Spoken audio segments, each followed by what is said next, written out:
মানুষ তো বাঁচেই স্বপ্ন নিয়ে, যে আমি এরকম ছিলাম, আমাকে ওই জায়গায় যেতে হবে। মানুষ তো বাঁচেই একটা উদ্দেশ্য নিয়ে, গন্তব্য নিয়ে। আপনার লাইফের একটা গন্তব্য আছে, আপনি এই জিনিস অ্যাচিভ করতে চান এবং আপনি সেই পথে হাঁটছেনও, পরিশ্রম করছেন। আল্লাহ চাইতে একদিন আপনি অ্যাচিভ করবেন ইনশাআল্লাহ। কিন্তু যার লাইফে কোনো গোলই নেই, তাদের কি হবে? উম্মাহ আজকে এরকম একটা অবস্থায় আসছে। আমি এখানে আমভাবে সবার কথা বলছি না। যাদের স্বপ্ন দেখার তারা ঠিকই দেখছে, যাদের কাজ করার তারা ঠিকই করছে, তারা কেউ বসে নাই। যাদের জীবন দেওয়া তারা ঠিকই দিচ্ছে, যাদের প্রতিবাদ করার তারা ঠিকই করছে, যাদের জালেমের এগেইনস্টে দাঁড়ানো তারা দাঁড়াচ্ছে কিনা? সারা ওয়ার্ল্ডে যাদের এই জজবা আছে তারা ঠিকই কাজ করছে। আমি আমভাবে সবাইকে বোঝাই নাই, মেজরিটিকে বোঝাচ্ছি। তো যাদের কাজ করার তারা তো করছে, এবং যারা সফল হওয়ার তারা তো হবে ইনশাআল্লাহ। আল্লাহ পাক যেন আমাদের প্রত্যেক বিশ্বের বিভিন্ন জায়গায় আমাদের যে ভাইয়েরা দিন প্রতিষ্ঠার জন্য কাজ করছেন, সবাইকে বিজয় দান করে দেন। এখন সময় আমাদের হাতে অল্প, আমি শেষ করবো এখান থেকে। এখানে আসেন, আমি যে কথাটা বলতে যাচ্ছিলাম যে সিরাতের আদলে নবী সাল্লাল্লাহু আলাইহি ওয়াসাল্লাম এইভাবে দাওয়াতের কাজ করার পরে সবর করে, ধৈর্য ধরে, প্রয়োজনে হিজরত করে, তারপরে আবার মদিনা রাষ্ট্র কায়েম করেছেন। তারপরে দাওয়াতের সাথে সাথে জিহাদ, কিতাল, এগুলোর মধ্য দিয়ে তিনি পুরা মক্কা বিজয় করলেন, এবং মক্কা বিজয়ে এই যে ভিত্তি, এর উপর দাঁড়িয়ে পুরা আরব বিজয় হলো, এবং এই ভিত্তির উপর দাঁড়ায় 4 খলিফা 30 বছর শাসন করলেন, তাই না? তখন কি ইসলাম এরকম সংকুচিত অবস্থায় ছিল, দুর্বল অবস্থায় ছিল? মোটেই না। বরং স্পেন থেকে এদিকে চায়না পর্যন্ত, এইদিকে আফ্রিকা থেকে নিয়ে পুরো সিন্ধু পর্যন্ত, এই পুরো জায়গাটা আমাদের ছিল। চিন্তা করা যায়? চিন্তা করছেন একবার যে উমর রাদিয়াল্লাহু আনহু একটা এই খেজুরের বানানো মসজিদে বসে আছেন? ভাবা যায়? এই মাটির মধ্যে তিনি শুয়ে আছেন। রোমান সম্রাটের একজন দূত এসে দেখলো তিনি মাটিতে শুয়ে আছেন, দুপুরবেলা রেস্ট নিচ্ছেন। আর তার বাহিনী এইদিকে পৌঁছে গেছে একেবারে শাম পর্যন্ত, এদিকে পৌঁছে গেছে পারস্য পর্যন্ত। ভাবা যায় এগুলা? ওসমান রাদিয়াল্লাহু আনহুর সময় একদম সাইপ্রাস দ্বীপপুঞ্জ থেকে শুরু করে বাকি সব বিজয় হয়েছে। উমাইয়াদের সময় দেখা গেছে একদম স্পেন থেকে নিয়ে এদিকে চায়না পর্যন্ত, আর বললো আফ্রিকা থেকে নিয়ে সিন্ধু পর্যন্ত বিজয় হয়েছে। আব্বাসীয়দের সময় হয়েছে। এইভাবে প্রায় 1250 বছর আমরা ওয়ার্ল্ডকে শাসন করছি। তখন একটা মুসলিম নারীর দিকে চোখ তুলে তাকানোর জরুরত কেউ করতো না। একটা মুসলিম ভাইকে অন্যায়ভাবে হত্যা করবে সাহসই কারো ছিল না, গায়ে টোকা দিবে সাহসই ছিল না। আজকে আমাদের চোখের সামনে বিগত 100 বছরে আমার তো মনে হয় মিনিমাম 10 কোটি মুসলমান হত্যা করা হয়েছে। মিনিমাম 10 কোটি মুসলমানকে হচ্ছে বিগত এই 100 বছর। মানে একেবারে চিহ্নিত করে করে মারা হচ্ছে, ইস্যু তুলে তুলে মারা হচ্ছে। যখন কোনো ইস্যু নাই, সবাই শান্তিপূর্ণ অবস্থায় থাকতে যাচ্ছে, তখন জঙ্গি ইস্যু তৈরি করা হচ্ছে, কোন নাটক সাজানো হচ্ছে। আরে মারবি বা যুদ্ধ করবি তো ঘোষণা দিয়ে কর, লুকাচুরির কি আছে? মুসলিমদেরকে মারার জন্য ভারতে নতুন নতুন পায়তারা চলতেছে। এখন আমাদের এই ভাইরা তো বদ্ধ একটা জায়গায়। আপনারাই বলেন তারা কি করবে এখন? তারা মিশন নিছে, রাষ্ট্রীয়ভাবে মিশন নিছে মুসলিম নিধনের। এখন এই ভাইদের কোনো রাষ্ট্র নাই, কোনো জামা নাই, কোনো আমির নাই, কোনো এদাদ নাই, কোনো জিহাদের কোনো মানে ওখানে অবস্থাই নাই করার মতো তাদের, তাই না? ভিতরে কথা বলছি আমি, কাশ্মীরের কথা বলছি না। তাহলে এই ভাইরা এখন কি করবে? এই যে অবস্থা, এই অবস্থা কি মনে করছেন আমাদেরকে প্রভাবিত করবে না? অভ্যন্তরীণভাবে এখানে বাংলাদেশে আমরা বেশিরভাগ মুসলিম হলেও আমাদের আশেপাশে চতুর্দিকে ঘোরাফেরা করতেছে কুফাররা, চতুর্দিকে ঘোরাফেরা করতেছে। আপনি কাকে বিশ্বাস করবেন? চায়নাকে বিশ্বাস করবেন? ভারতকে বিশ্বাস করবেন? নেপাল ভুটানকে বিশ্বাস করবেন? না মায়ানমারকে বিশ্বাস করবেন? আপনি যাবেন কোন দিকে? আমাদের প্রস্তুতিটা কি? আমাদের প্রিপারেশন কি? রাষ্ট্র কি প্রিপারেশন নিচ্ছে? আমার কথা হচ্ছে রাষ্ট্র নাকি যুদ্ধ করে? সবাই বলেন একটা কথা না, রাষ্ট্রের অধীনে যুদ্ধ। তো রাষ্ট্র কি প্রিপারেশন নিচ্ছে? রাষ্ট্রের সেই ফিকির আছে কিনা? রাষ্ট্রের তো এই ফিকিরটুকু নাই যে রাষ্ট্রের মধ্যে ইসলামিক আইনগুলো বাস্তবায়িত হোক। এইটুকু ফিকির নাই তো আপনাদের। যারা ইলেকশন নির্বাচন, গণতন্ত্র এগুলো করতেছেন, কার ফিকির আছে? আল্লাহর কসম করে বুকে হাত দিয়ে বলেন তো, কার ফিকির আছে ক্ষমতায় গিয়ে আপনি আল্লাহর আইন বাস্তবায়ন করবেন? ইসলামপন্থী ভাইদের কথা বাদ দিচ্ছি, ইসলামপন্থী ভাইদের কথা বাদ দিলাম, আমি সেকুলারদের কথা বলছি, ডেমোক্রেটিকদের কথা বলছি। কারণ রাষ্ট্র চলে আসছে এইভাবেই। আর যারা ফিকির করছেন ইসলাম নিয়ে আমি যাব, ওখানে গিয়ে এটা করবো, এটা আপনি ডেমোক্রেটিক সিস্টেমে করতে পারবেন না। আপনাকে সিস্টেমটা সরাই ফেলতে হবে। গণতন্ত্র বলে কোনো শব্দই রাখা যাবে না, তারপরে শরিয়া কায়েম করতে পারবেন। শরিয়া আর গণতন্ত্র একসাথে থাকতে পারে না। শরিয়া, গণতন্ত্র, ধর্মনিরপেক্ষতাবাদ, কমিউনিজম এগুলো একসাথে থাকতে পারে না। একটা বোতল, এর মধ্যে আছে আপনার বিষ, এখানে আপনি দুধ খেতে পারবেন না। একটা বোতল, এখানে আছে বিষ, আপনি এটাকে 1000 বার ধুইতে হবে, ধোয়ার পরে আপনি দুধ ঢালতে পারবেন, খাওয়ার রিস্ক নিতে পারবেন। তাও খাবেন কিনা সন্দেহ আছে। দেশের যত সমস্যা দেখবেন, মিডিয়া যান, মিডিয়ায় গেলে মনে হবে দেশের সমস্ত সমস্যার ভালো এবং সমাধান হচ্ছে একটা বিষয়। মিডিয়ার ভাষায় মিডিয়ায় ঢোকেন, দেখেন কি হচ্ছে, অনেক প্রবলেম দেশের মধ্যে, সংস্কার এইটা সেটা অনেক কিছু হচ্ছে। ভাবখানা এমন যে সব কিছু থেকে উদ্ধার করবে আমাকে একটা শব্দ, তার নাম নির্বাচন। তার নাম মানে নির্বাচন হলেই সব সমাধান হয়ে যাবে। এটা আমাদের আকীদা, আমাদের চিন্তা এরকম ভাই। একটা মুদির দোকানদারকে জিজ্ঞাসা করেন, সেও এই কথাই বলবে। আবার বুদ্ধিজীবীকে জিজ্ঞাসা করেন, সেও এই কথাই বলতেছে। টকশোতে বসে সেও এই কথা বলতেছে। এমপি কে বলেন, সেও এই কথা বলতেছে। মানে পুরো অবচেতন দাসত্ব, অবচেতন ইবাদত। দেখেন আমাদের অবচেতন মনে আমরা ইবাদত করে ফেলছি গণতন্ত্রের, পশ্চিমাদের, ওদের তন্ত্রমন্ত্রগুলোর। ইলেকশন দিলে সব সমাধান হয়ে যাবে? কোন পদ্ধতিতে আপনি দিবেন? দেওয়ার পরে কি হবে? মূলনীতি কি থাকবে? সংবিধান কি থাকবে? সংস্কারগুলো কি কি হবে? আপনি কি আল্লাহর জমিন, আল্লাহর দিন কায়েমের দিকে আসবেন কিনা? এখানে তো অনেক কথা আছে। এগুলোকে সলিউশন না করে XYZ যেই আসো, আপনি আমাকে বসায় দিন, আমি কিছুই করতে পারবো না। সিম্পল, আমাকে বসায় দেন, আমি কিছুই করতে পারবো না। আপনি সবচেয়ে পরহেজগার মানুষটাকে বসায় দেন, সেও কিছু করতে পারবে না, কারণ সিস্টেমটাই তাকে করতে দিবে না। এই জিনিসগুলো আমাদের বোঝা উচিত। উম্মার সংকটগুলো এইভাবে আমাদের আইডেন্টিফাই করতে হবে। যে অনেক লম্বা হয়ে যাচ্ছে, হয়তো আমি শেষ করে দিই এখন। শেষ করি ভাই, অনেক লম্বা করা যাবে না, নামাজের ব্যাপার আছে। এখানে আমাদের ওই হারানো ঐতিহ্যটাকে আমরা বুঝতে পারলাম, আমরা কোথায় ছিলাম, কোথায় ছিলাম আমরা, এটা কি বুঝতে পারছেন? এখন দেখেন আমরা আসি কোথায়। এখন আসি কোথায়? এক বাক্যে, আমাদের সারা ওয়ার্ল্ডে কোনো খিলাফা স্টেট নাই, এক নাম্বার কথা। 2 নাম্বার, নাই তো নাই, জেরুজালেম আমাদের হাতে ছিল, ওইটাও আমাদের কাছ থেকে কেড়ে নেওয়া হয়েছে। তারপরে আমাদেরকে এরকম 57টা পিস পিস রাষ্ট্রে ভাগ করা হয়েছে, ওই খেলাফা রাষ্ট্রকে বাদ দিয়ে। এবং প্রত্যেকটা রাষ্ট্রের মধ্যে মোনাফেক শাসক বসায় দেওয়া হয়েছে। একদম খোলামেলা বলে দিলাম, প্রত্যেকটা রাষ্ট্রের মধ্যে ম্যাক্সিমাম মোনাফেক শাসক বসায় দেওয়া হয়েছে, যারা নিজেরাই পশ্চিমাদের ওখানে সার্ভ করবে এবং আল্লাহর জমিনে তাগুত কায়েম করবে। আল্লাহর জমিনে তাগুত কায়েম করবে, এবং করেছে তারা এটা। তাগুত কি তারা তো বুঝে না। তাগুত মানে শয়তান। যেখানে আল্লাহর বিধান চলে না, ওখানে শয়তানের বিধান চলে, সিম্পল। এটা 1000 জন বুদ্ধিজীবী মিলেও যদি একটা সংবিধান লিখে আর সেখানে আল্লাহ বিরোধী আইন থাকে, সেটা তাগুত। সেটার নাম কি? তাগুত। এই তাগুত মানে শয়তান। কেউ যদি ওর প্রতি ইমানদার হয়ে মারা যায়, জাহান্নামে যাবে। কেউ যদি ওর প্রতি ইমানদার হয়ে মারা যায়, সরাসরি জাহান্নামে যাবে ইনশাআল্লাহ, কারণ সে তাগুতের দাসত্ব করছে। আর আমাদেরকে বলাই হয়েছিল, ওয়ামা ইয়াকফুর বিত্তাগুত ওয়া ইউমিন বিল্লাহ ফাকাদ ইসতামসাকা বিল উরওয়াতিল ওয়াসকা লা ইনফিসামা লাহা ওয়াল্লাহু সামিউন আলিম। সূরা বাকারায় 256 নম্বর আয়াত পড়ে দেখ, বাসায় গিয়ে আয়াতুল কুরসির পড়ে আছে। তাগুতকে কুফরি না করা পর্যন্ত কেউ মুমিন হইতে পারবে না। তাগুতের সাথে কুফরি না করা পর্যন্ত কেউ মুমিন হইতে পারবে না, এটাই বাস্তব। এখন এইভাবে আমাদেরকে ভাগ করা হয়, মুনাফিক শাসক বসায় দেওয়া হয়। শুধু তাই না, প্রত্যেকটা কান্ট্রির মধ্যে ওই 4 দেবতা 5 দেবতা ঢুকাই দেওয়া হয়েছে, ওই যে বললাম আগে।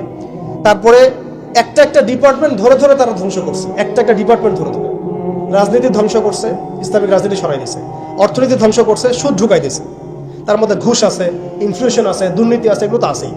তারপরে সমাজের যে আমাদের ব্যাপারগুলো, সমাজের নীতি নৈতিকতার বিষয়গুলো দেখেন একেবারেই উঠাই দিচ্ছে দিন দিন। সমাজকে ধ্বংস করছে, অর্থনীতি ধ্বংস করছে, রাজনীতি ধ্বংস করছে, মিডিয়াগুলো ওদের হাতে নিয়ে নিয়েছে।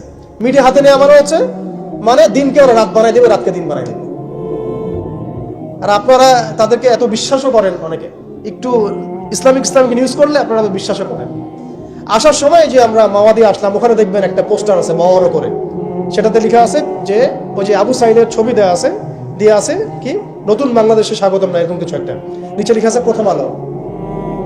দেখেন এদের চরিত্র দেখেন।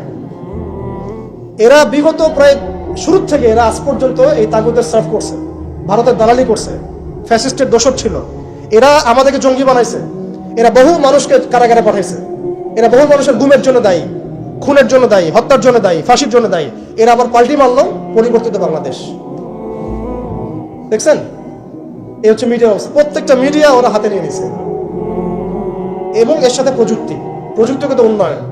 আমি তো বলছিলাম যে মানে আমাদেরকে এইভাবে মনিটর করা হতো যে আমাদের ফোনে যদি আপনি একটা কল দেন, মেসেজ করেন, তাহলে আপনি ট্রেস হয়ে যাবেন। এইভাবে মনিটর করা যায়। আপনি গোপনে আপনার স্ত্রীকে কি বলছেন সেটা তারা শুনতেছে আড়িপেতে। এখন প্রশ্ন হচ্ছে যে এই ওদের যে মানে অগ্রগতি, আমাদের যে অধঃপতন, এই জিনিসটার জন্য কি শুধু তারাই দায়ী না আমরাও দায়ী আছি? শুধু কি তারাই দায়ী না আমরা দায়ী আছি? আমরা আমাদের আগে দোষগুলো খুঁজে পেত, আমরা নিজেরা আমাদের আগে ল্যাকিংসগুলোকে খুঁজে পেত। আপনি দেখবেন, খুঁজতে থাকেন, প্রথম ল্যাকিংস পাবেন আপনি, আমি, বেশিরভাগ মানুষই জীবনের মৌলিক উদ্দেশ্য থেকে সরে গেছে। আমরা দুনিয়াদার হয়ে গেছি ভাই। আমরা এই দুনিয়াতে এইভাবে থাকার জন্য আসি নাই। আল্লাহ পাক আমাদেরকে পাঠাইছেন এই দুনিয়াতে দুইটা কাজ দিয়ে। একটা হচ্ছে আল্লাহর ইবাদত করতে হবে এবং তার জমিনে দিন কায়েম করতে হবে। এখানে আমি অন্য কোনো উদ্দেশ্য আসি নাই, আমরা মুসাফির এখানে সবাই।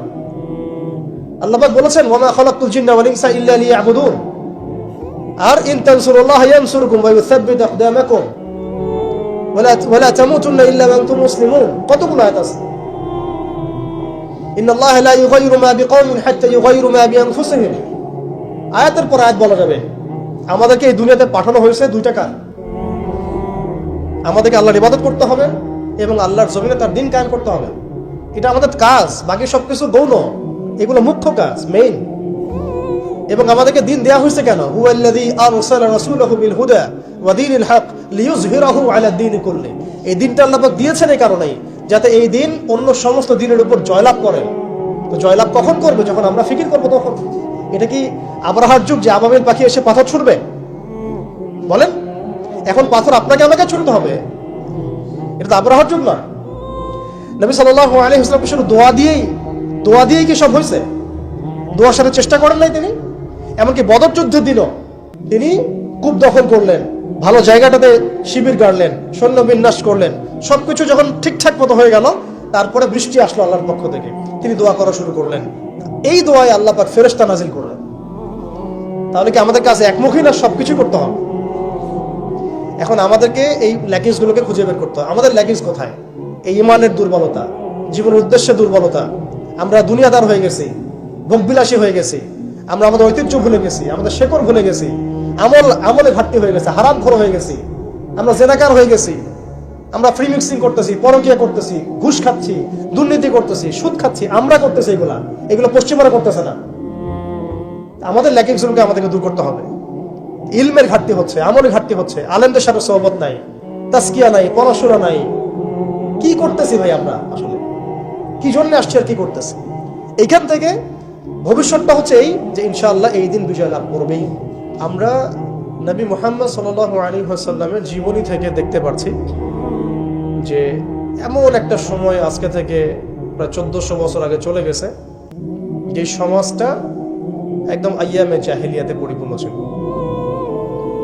সেখানে তাওহীদ ছিল না, সুন্নাহ ছিল না, আখিরাত ছিল না, রিসালাত ছিল না। মানুষ লাত, উজ্জা, হুবল, মানাত এগুলোর উপাসনা করত, মূর্তি পূজা করত। মানুষ সুদ খেত, মানুষ জেনা ব্যভিচার করত, বেশি বেশি মদ পান করত, গোত্রীয় হানাহানিতে লিপ্ত ছিল, নারী জাতির অবমাননায় লিপ্ত ছিল। এমনকি তারা মাদকদ্রব্য নিয়ে দিনরাত সময় কাটাত। মানে এমন একটা সমাজ ব্যবস্থা আমরা দেখেছি 1400 বছর আগে, যে সময়টাকে ইতিহাস দুটা শব্দে আইডেন্টিফাই করে, আইয়ামে জাহিলিয়া। এক কথায় আইয়ামে জাহিলিয়া, অন্ধকারের যুগ। অন্ধকারের যুগ, দ্য এজ অফ ডার্কনেস, অন্ধকারের যুগ।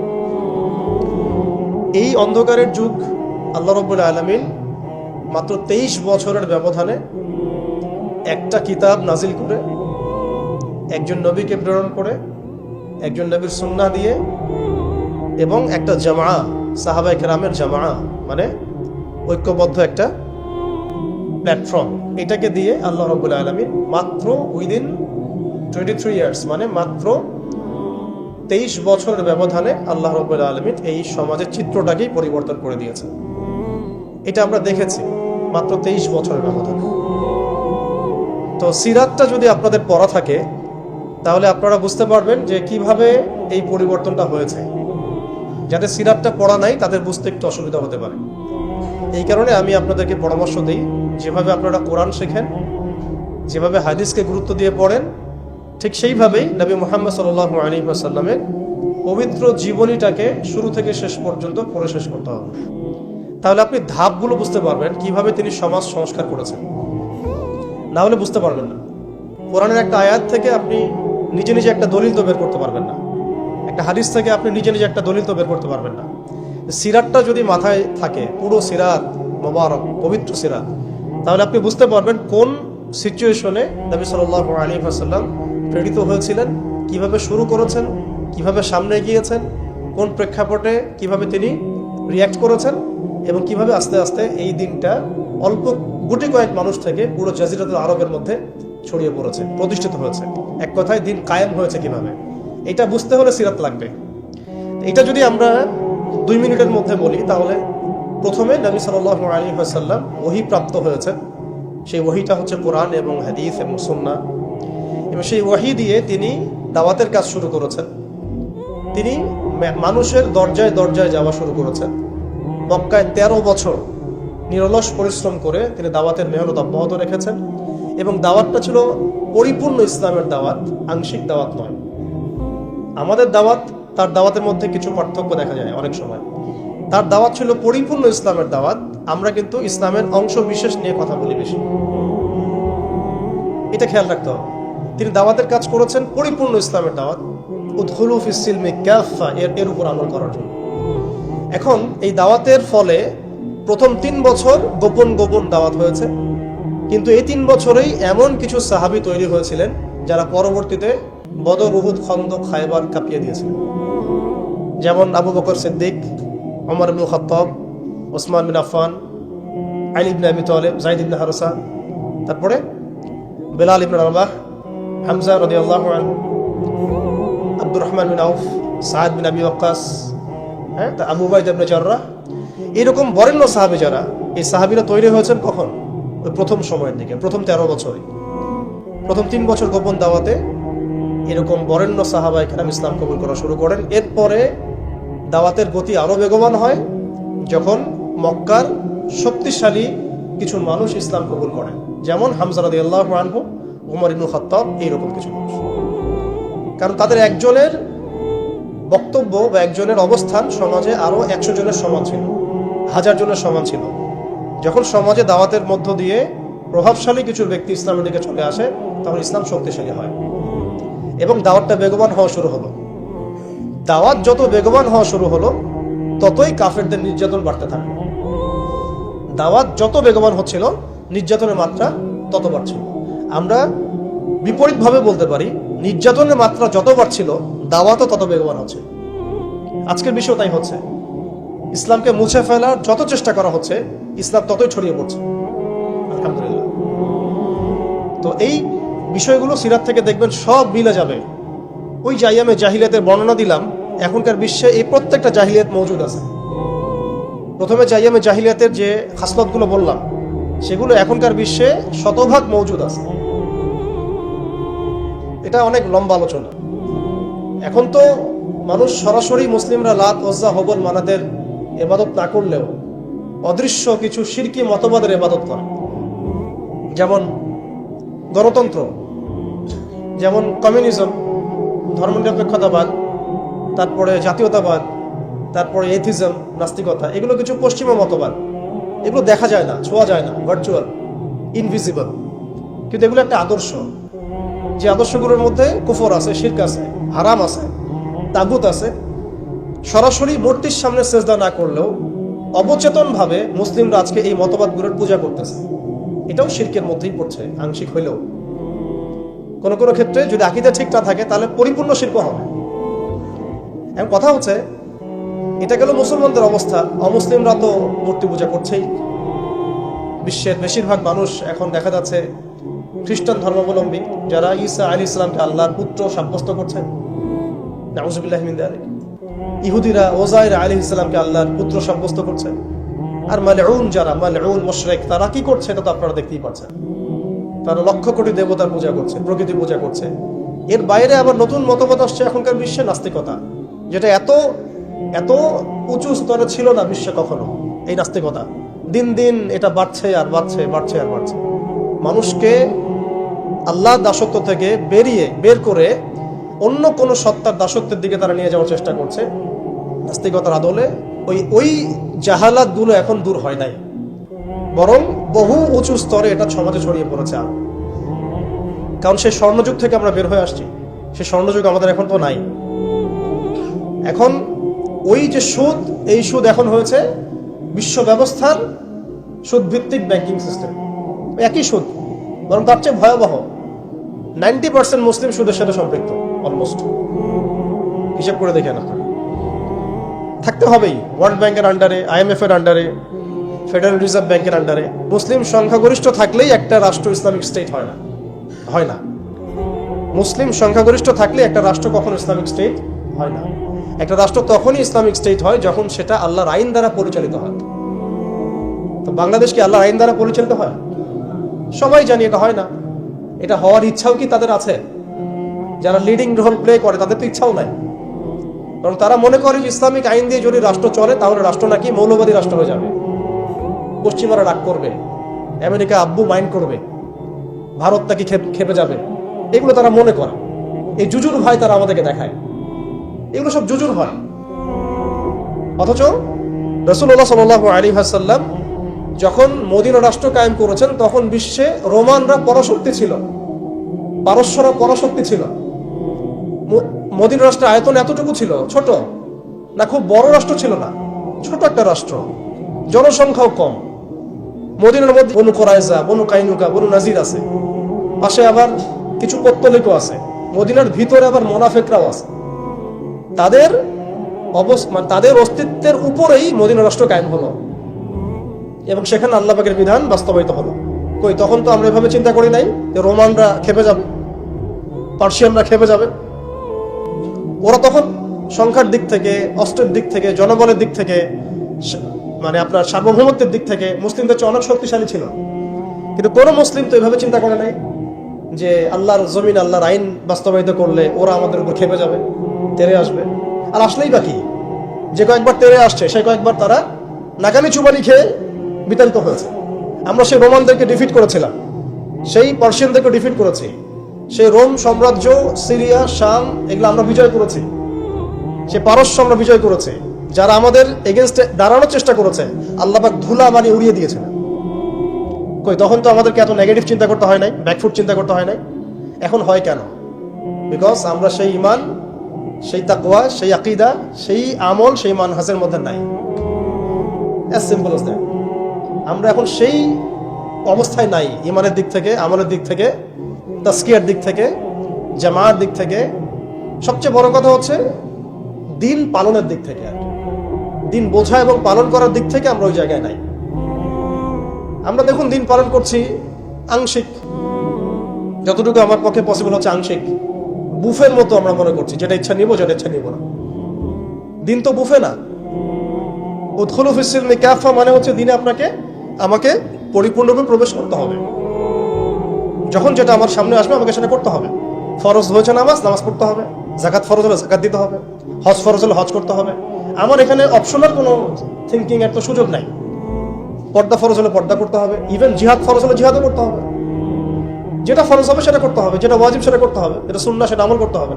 এখানে তো আমার অপশন নাই যে আল্লাহ আমি পর্দাটুকু বাদ দিয়ে দাও আমার জন্য, নাউজুবিল্লাহ, আমার জন্য মদটাকে হালাল করে দাও, নাউজুবিল্লাহ, আমার জন্য জেনাকে হালাল করে দাও, নাউজুবিল্লাহ। এটা কি সম্ভব? কিন্তু আমরা এই সিস্টেমগুলোর মধ্য দিয়ে আল্লাহর হালালকে হারাম করছি, হারামকে হালাল করছি। তো আমি বলছিলাম ওই জাহালাতের এই না সুদভিত্তিক সিস্টেম দূর হয়েছে, আর না সেই মাদক দূর হয়েছে, আর না সেই শিরক দূর হয়েছে, আর না গোত্রীয় হানাহানি দূর হয়েছে। গোত্রীয় হানাহানি কি দূর হয়েছে? না। এখন হানাহানি গণতান্ত্রিক ভাষায় করলে জায়েজ, তাই না? গণতান্ত্রিক লেভেল দিয়ে হানাহানি, মারামারি, কাটাকাটি, মিছিল, মিটিং, শোডাউন, রাস্তায় কোপাকুপি সব জায়েজ। কিন্তু ইসলামের পরিভাষায় যদি আমরা জিহাদ ফি সাবিলিল্লাহ বলি তাহলে আটকে ওঠে বাপরে বাপ কি অবস্থা, তাহলে মৌলবাদী, জঙ্গি, সন্ত্রাস। ছাত্ররা যা করেছিল জুলাইয়ে, এই কাজটার 10%ও যদি দাড়ি টুপি বলাটা করতো, তাহলে মনে হয় বাংলাদেশেও সব মসজিদ সিলগালা মেরে দিত, সব মাদ্রাসা সিলগালা করে দিত, তাই না? মানে গণতান্ত্রিক পরিভাষায় এই ফিতনাগুলো জায়েজ, তাই না? ফিতনা মানে পরীক্ষা, ফিতনা মানে শব্দ কি? পরীক্ষা। এই পরীক্ষাই তো আমরা। কিন্তু ইসলামিক পরিভাষা যদি আমরা ইবাদত বলি, ইসলামিক পরিভাষা একটা ইবাদত, সেটা নাজায়েজ হয়ে যাচ্ছে। আর গণতান্ত্রিক পরিভাষায় তথাকথিত এই গণতান্ত্রিক রাষ্ট্রে এবং গণতান্ত্রিক এই বিশ্বে এগুলোকে তারা জায়েজ করে নিয়েছে। এই সিস্টেমগুলো আমাদেরকে কখনোই সেই হারানো ঐতিহ্য ফিরাই দিবে না। এই সিস্টেমগুলোর মধ্য দিয়েও কখনো ইসলাম কায়েম করা সম্ভব নয়। আপনারা আরো 100 বছর ট্রাই করেন, 100 বছর পরে হলেও বুঝবেন। যদি হতো 100 বছর আগেই হইতো। আরো 100 বছর ট্রাই করেন, তারপরেও যদি আক্কেল হয়। এই সিস্টেমগুলো তৈরি করা হয়েছে আমাদেরকে ওদের দাস বানানোর জন্য। আমরা যদি সংখ্যাগরিষ্ঠ আসন নিয়ে সংসদেও যাই, তবু একটা বৈশ্বিক সিদ্ধান্ত নেওয়ার জন্য আমাকে জাতিসংঘের দ্বারস্থ হতে হবে। ও যদি আমাকে পারমিশন দেয় তাহলে আপনি করতে পারবেন, না দিলে করতে পারবেন না। ওয়ার্ল্ড ব্যাংক লোন দিলে খাইতে পারবেন, না হলে খাইতে পারবেন না। ফেডারেল রিজার্ভ আপনাকে লোন দিলে খাইতে পারবেন, না হলে খাইতে পারবেন না। তোমরা কারা আমাদেরকে খাওয়ানো? তোমরা কারা? তোমাদের কাছে কিসের পারমিশনের দরকার আছে আমাদের? রোমানদের কাছে কি নবী সাল্লাল্লাহু আলাইহি ওয়াসাল্লাম পারমিশন চাইছিলেন নাকি? পার্সিয়ানদের কাছে ওই যুগে তিনি পারমিশন চাইছেন নাকি? আমাদের স্টেট, আমাদের জমি, আমাদের দিন, আমাদের রাষ্ট্র, তুমি কি আমাদেরকে এগুলো বলার? তোমাদেরকে কে অথরিটি দিছে সারা বিশ্বের মরলগিরি করতে? কে তোমাকে বলছে যে আমেরিকা হচ্ছে পৃথিবীর মানে রুলিং স্টেট? এই আইডেন্টিটি তোমাকে কে দিছে? সেই বিশ্বকে শাসন করবে এই অধিকার তাকে কে দিছে? ইসরায়েল এই বিশ্বকে শাসন করবে এই অধিকার ওকে কে দিছে? কে দিছে এই অধিকার ওদের? সে যেখানে ইচ্ছা তারা মুসলিমদেরকে মারবে, যেখানে ইচ্ছা আমাদের পণ্যগুলোকে তারা ধ্বংস করবে, আমাদের মাদেরকে ধর্ষণ করবে, বোনদেরকে রেপ করবে, আমাদের বাচ্চাদেরকে বোম মারবে, হাসপাতালে বোম মারবে। এবং এগুলো সবকিছু অপরাধ করার পরেও তাদের সামান্য ন্যূনতম সাফাইটুকু থাকবে না যে আমরা একটা অন্যায় করছি। বরং তারা উল্টা বলবে আমরা হিউম্যানিটি, গণতন্ত্র এবং শান্তি প্রতিষ্ঠার জন্য কাজগুলো করছি। এরপরে আমাদের চোখ খুলে না যে বিশ্বের মধ্যে আমাদের শত্রু কারা। এরপরে ওদের বানানো তন্ত্রমন্ত্রের মধ্যেই আমরা হাবুডুবু খাচ্ছি। 1400 বছর আগে নবী মুহাম্মদ সাল্লাল্লাহু আলাইহি ওয়াসাল্লাম যে ইনসাফ, যে ঈমান, আদালত, আমানত, ইসলামিক স্টেট, শরিয়া, ইমারা, খিলাফা কায়েম করে দিয়ে গেলেন। তারপরে 1200 বছর তো আমরা বিশ্ব চালাইছি। কত বছর? 1200 বছর। এই 1200 বছর আমরা বিশ্বকে চালাইছি। ওরা আমাদের রাষ্ট্রে থাকতো কর দিয়ে, জিজিয়া দিয়ে থাকতো। ওরা আমাদের রাষ্ট্রে জিজিয়া দিয়ে থাকতো। আমাদের ব্যাক টু ব্যাক জিহাদ হয়েছে ওদের সাথে, জিহাদ হয়েছে, কিতাল হয়েছে, ক্রুসেড হয়েছে। কখনো তো আমরা এরকম করে চিন্তা করি নাই। এটা নতুন ওয়ার্ল্ড অর্ডার আসছে। বিগত 200, 250, 300 বছর থেকে বিশ্বে একটা নতুন ওয়ার্ল্ড অর্ডার নিয়ে আসছে তারা। এবং এই ওয়ার্ল্ড অর্ডার তারা কায়েম করেছে একটা উদ্দেশ্যে, সেটা হচ্ছে তারা এই বাইতুল মুকাদ্দাস এবং হোলি ল্যান্ড, পবিত্র ভূমিটাকে লিবারেট করতে চায় এবং সেখান থেকে তারা দাজ্জালের শাসন কায়েম করতে চায়। বাস, খালাস, আর কিচ্ছু নাই। বিশ্বের যা কিছু হচ্ছে এটা কোনো না কোনোভাবে এর সাথে সম্পৃক্ত। ওদের জাতিসংঘ তৈরি করা, ওদের এই ব্যাংকিং সিস্টেম, ওদের এই পলিটিক্যাল সিস্টেমগুলা, খিলাফাকে ধ্বংস করা, মুসলিমদেরকে এইভাবে টুকরা টুকরা করে বিভক্ত করে ফেলা, মুসলিমদেরকে নিধন করা, ওদের সামরিক যে উন্নতি, হ্যাঁ, ওদের জনসংখ্যা, ওদের যে প্রযুক্তিগত উন্নয়ন, সব কিছু দেখবেন আস্তে আস্তে আস্তে আস্তে ওই বাইতুল মুকাদ্দাসে গিয়ে থাকবে। ওরা চায় ওই জায়গা থেকে বিশ্বকে শাসন করতে। ওরা চায় ওই জায়গা থেকে বিশ্বকে শাসন করতে। এবং ইসরায়েল নিজস্ব একটা রাষ্ট্র না, একটা প্রক্সি রাষ্ট্র। তাকে জন্ম দিয়েছে ব্রিটেন, তাকে জন্ম দিয়েছে ব্রিটেন, ওকে ভরণ পোষণ দিয়েছে ব্রিটেন। তারপরে ওকে আজকে বড় করেছে, যৌবনে নিয়ে আসছে আমেরিকা, পশ্চিমারা। খালাস, ও একা কিছু ছিল না। কি উদ্দেশ্যে? কারণ তারা তাদের যে গন্তব্য সেটা সম্পর্কে সচেতন। তাদের ধর্মের মধ্যে এখনো লেখা আছে যে তালমুদ নামক কিতাবে যে শেষ জামানায় ওদের একজন মিসায়া আসবে। মিসায়া, আমরা বলি মাসিহ, তারা বলে মিসায়া। যে মিসায়া আসলে পরে তারা জেরুজালেম থেকে পুরো বিশ্বকে শাসন করবে। জেরুজালেম এক্স্যাক্টলি নাই, আসছে হোলি ল্যান্ড। তো হোলি ল্যান্ডের কেন্দ্র তো জেরুজালেমই আর কি। সেই হিসাবে বললাম হোলি ল্যান্ডটা কি মিশরের নীলনদ থেকে ইরাকের ইউফ্রেটিস নদী পর্যন্ত, মিশর থেকে ইরাক, এই পুরো জায়গাটা ওরা উন্মুক্ত করতে চায়। করতেছে কিনা? একটু একটু একটু একটু করে তারা এই মিশনের দিকে হেঁটে যাচ্ছে। এবং যারাই ওদের পথে বাধা দিবে তাদেরকে তারা ধ্বংস করে দেবে। আরবের মুনাফিকরা এমনি তাদের তাবেদার হয় নাই, কারণ ওদেরকে তারা এই ভয়ে, জুজুর ভয়ে রেখে দিয়েছে।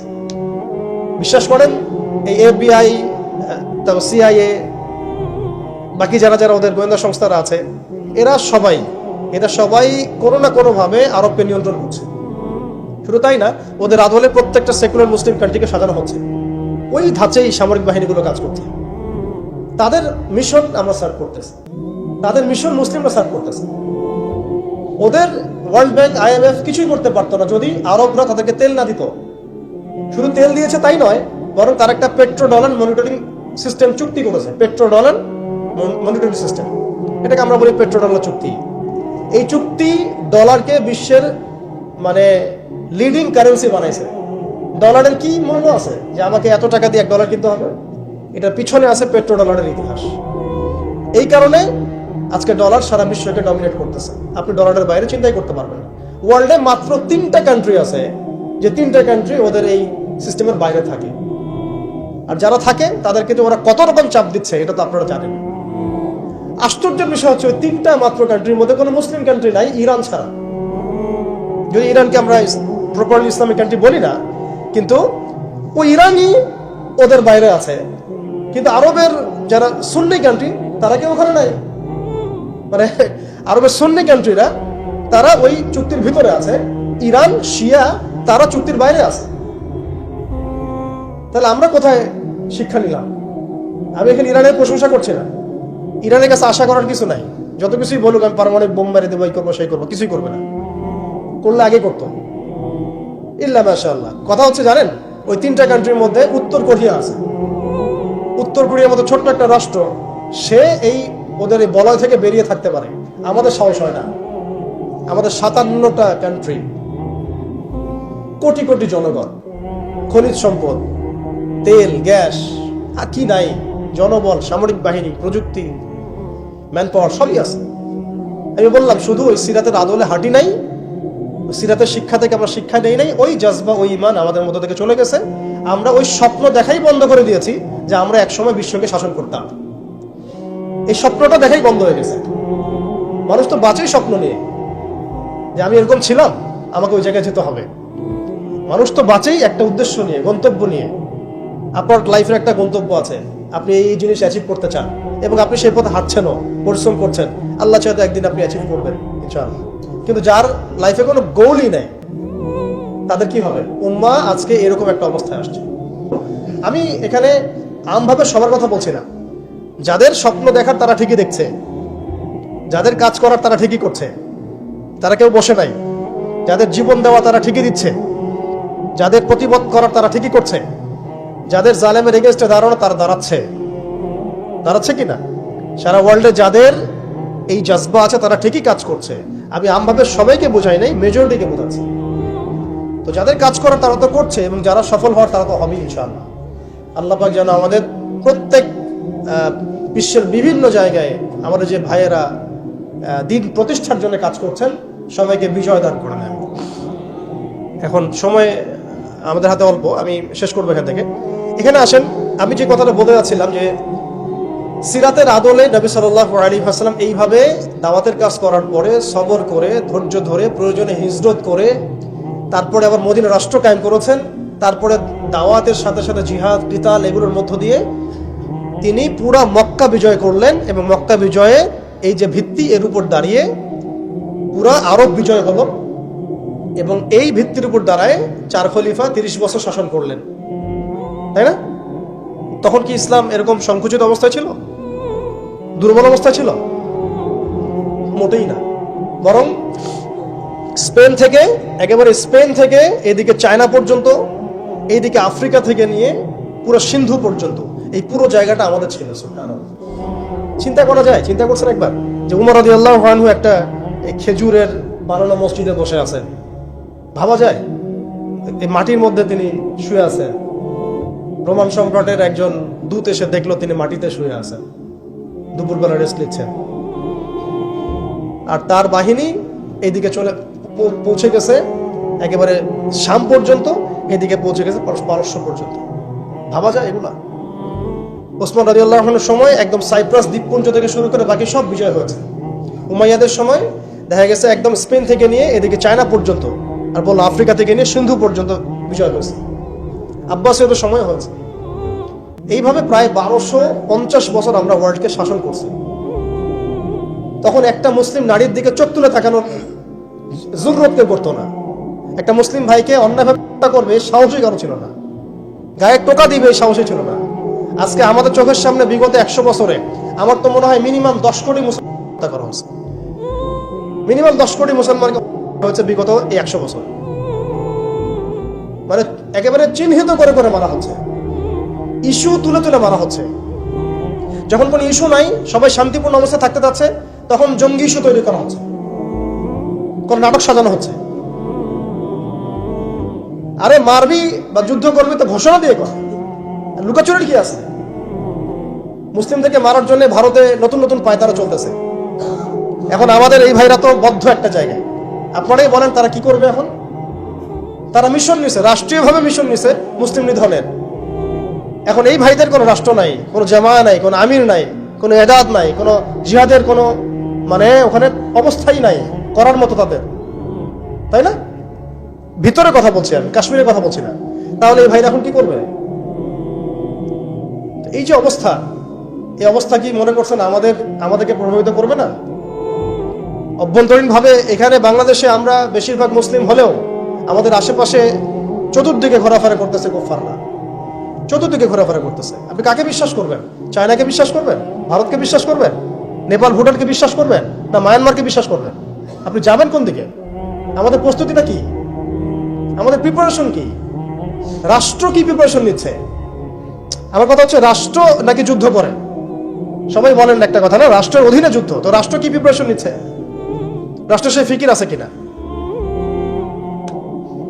রাষ্ট্রের তো এই ফিকিরটুকু নাই যে রাষ্ট্রের মধ্যে ইসলামিক আইনগুলো বাস্তবায়িত হোক। এইটুকু ফিকির নাই তো আপনাদের। যারা ইলেকশন নির্বাচন গণতন্ত্র এগুলো করতেছেন, কার ফিকির আছে? আল্লাহর কসম করে বুকে হাত দিয়ে বলেন তো কার ফিকির আছে ক্ষমতায় গিয়ে আপনি আল্লাহর আইন বাস্তবায়ন করবেন? ইসলামপন্থী ভাইদের কথা বাদ দিচ্ছি, ইসলামপন্থী ভাইদের কথা বাদ দিলাম, আমি সেকুলারদের কথা বলছি, ডেমোক্রেটিকদের কথা বলছি। কারণ রাষ্ট্র চলে আসছে এইভাবেই। আর যারা ফিকির করছেন ইসলাম নিয়ে আমি যাব, ওখানে গিয়ে এটা করবো, এটা আপনি ডেমোক্রেটিক সিস্টেমে করতে পারবেন না। আপনাকে সিস্টেমটা সরাই ফেলতে হবে। গণতন্ত্র বলে কোনো শব্দই রাখা যাবে না, তারপরে শরিয়া কায়েম করতে পারবেন। শরিয়া আর গণতন্ত্র একসাথে থাকতে পারে না। শরিয়া, গণতন্ত্র, ধর্মনিরপেক্ষতাবাদ, কমিউনিজম এগুলো একসাথে থাকতে পারে না। একটা বোতল, এর মধ্যে আছে আপনার বিষ, এখানে আপনি দুধ খেতে পারবেন না। একটা বোতল, এখানে আছে বিষ, আপনি এটাকে 1000 বার ধুইতে হবে, ধোয়ার পরে আপনি দুধ ঢালতে পারবেন, খাওয়ার রিস্ক নিতে পারবেন। তাও খাবেন কিনা সন্দেহ আছে। দেশের যত সমস্যা দেখবেন, মিডিয়া যান, মিডিয়ায় গেলে মনে হবে দেশের সমস্ত সমস্যার হালত এবং সমাধান হচ্ছে একটা বিষয়, মিডিয়ার ভাষায়। মিডিয়ায় ঢোকেন, দেখেন কি হচ্ছে, অনেক প্রবলেম দেশের মধ্যে, সংস্কার এইটা সেটা অনেক কিছু হচ্ছে। ভাবখানা এমন যে সব কিছু থেকে উদ্ধার করবে আমাকে একটা শব্দ, তার নাম নির্বাচন। তার নাম মানে নির্বাচন হলেই সব সমাধান হয়ে যাবে।